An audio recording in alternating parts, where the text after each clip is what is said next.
Crypto से जुड़ी खबरों के तीसरे अंक में आपका स्वागत है, जहां मैं केवल क्रिप्टो उद्योग की महत्वपूर्ण खबरों के बारे में बात करता हूं। अगर पिछले हफ्ते हमने जर्मन सरकार द्वारा जब्त किए गए बिटकॉइन की बिक्री के बारे में और बाजार पर दबाव बनाने वाली अन्य घटनाओं के बारे में बात की, तो यह सप्ताह सकारात्मक समाचार और बूल संकेतों से भरा है।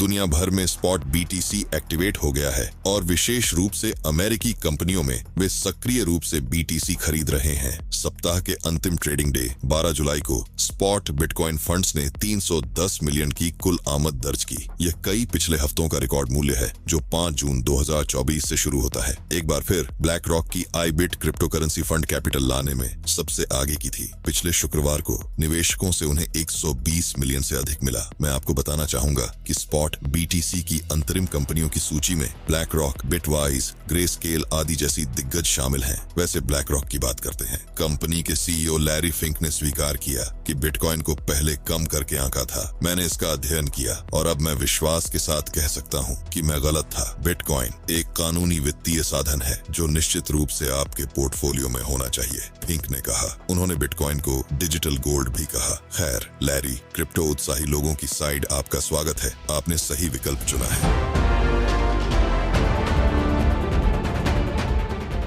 एक अन्य बुल न्यूज जर्मनी की संस्थाओं से आई है। जर्मन वित्तीय दिग्गज डॉयचे बैंक ने कहा कि वह जून 2025 तक अपना खुद का स्टेबल कॉइन जारी करेंगे। स्टेबल कॉइन को यूरो में नामांकित किया जाएगा और स्थानीय बाफिन नियामक द्वारा नियंत्रित किया जाएगा। इस तरह की प्रत्येक खबर मेरी राय में क्रिप्टो करेंसी में रुचि बढ़ाती है और उनकी वैश्विक स्वीकृति की ओर ले जाती है, जिसे हम मास एडॉप्शन कहते हैं। जबकि स्पॉट BTC सक्रिय रूप से बिटकॉइन खरीद रहा है, तभी स्पॉट इथीरियम ETF के लॉन्च के बारे में सकारात्मक खबर भी आ गई है। SEC ने 23 जुलाई को ट्रेडिंग की शुरुआत में स्पॉट इथीरियम ETF के 8 जारीकर्ताओं में से कम 3 को ब्लैक रॉक, फ्रैंकलिन टेम्पल्टन और वैनैक प्रारंभिक संकल्प दिया। यह उम्मीद की जा रही है कि सभी 8 एक ही समय में लॉन्च किए जाएंगे। विशेषज्ञों का मानना है कि स्पॉट इथीरियम ETF का लॉन्च क्रिप्टो के लिए एक महत्वपूर्ण मोड़ होगा। संस्थागत निवेशकों को ETH तक पहुंचने के लिए एक समायोज्य और सुविधाजनक तरीका प्राप्त होगा, जिससे संभावित रूप से क्रिप्टो करेंसी की मांग में वृद्धि और लिक्विडिटी में वृद्धि होगी। और व्यक्तिगत रूप से मैं पूरी तरह से विशेषज्ञों से सहमत हूं। शानदार खबर केवल संस्थाओं से नहीं, बल्कि हमारे गेम बैटल बुल्स के डेवलपर्स से भी आती है। हमने कार्ड लॉन्च किए जो बैटल बुल्स में आपके प्रॉफिट की कुंजी है। वैसे 1 मिलियन से अधिक लोग पहले से ही बैटल बुल्स खेल रहे हैं और यह केवल शुरुआत है। बैटल बुल्स के बारे में और जानकारी मैं अंत में दूंगा। अभी हम क्रिप्टो पर वापस आ जाते हैं।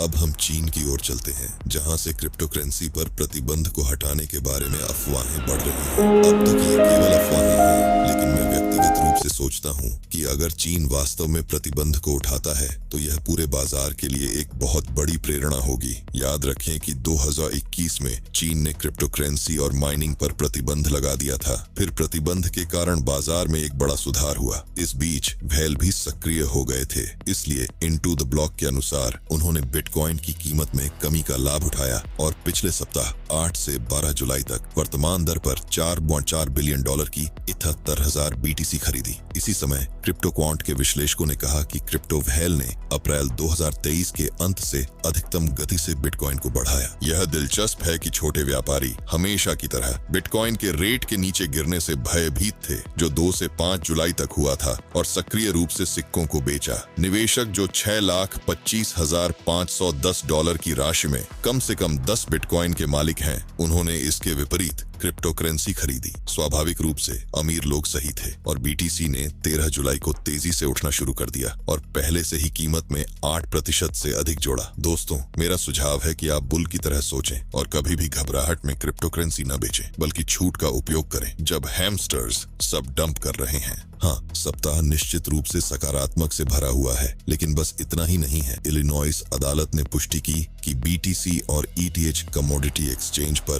कानून के अनुसार सामान है और SEC ने पैक्सॉस के खिलाफ BUSD स्टेबल कॉइन के बारे में जांच को रोकते हुए कहा कि यह सुरक्षित नहीं है। मेरी राय में इस तरह के बयान और अदालत के फैसले कई टोकन और सबसे बड़े क्रिप्टो करेंसी के लिए अनिश्चितता को दूर करते हैं, जो उनकी व्यापक स्वीकृति और वैधता में योगदान देता है। क्रिप्टो का एक और सेक्टर तेजी से बढ़ रहा है, RWA या एक वास्तविक एसेट टोकनकरण मार्केट। इसलिए विशाल गोल्डमैन सैक्स ने कहा कि वह 2024 के अंत तक 3 टोकनकरण परियोजनाओं को लॉन्च करने की योजना बना रहा है। एसेट टोकनकरण क्या है? सरल शब्दों में, टोकन की मदद से आप किसी भी एसेट को डिजिटल में बदल सकते हैं। इसे नॉन ट्रांसमिशन, उच्च लिक्विडिटी, साझा स्वामित्व और सरल भंडारण भी प्रदान करते हैं, और यह सब बिना बिचौलियों के होता है। ये पेंटिंग, कीमती धातु, प्रतिभूतियां, अचल संपत्ति हो सकता है, हाँ कुछ भी हो सकता है। मुझे लगता है कि इस दिशा में बहुत क्षमता है।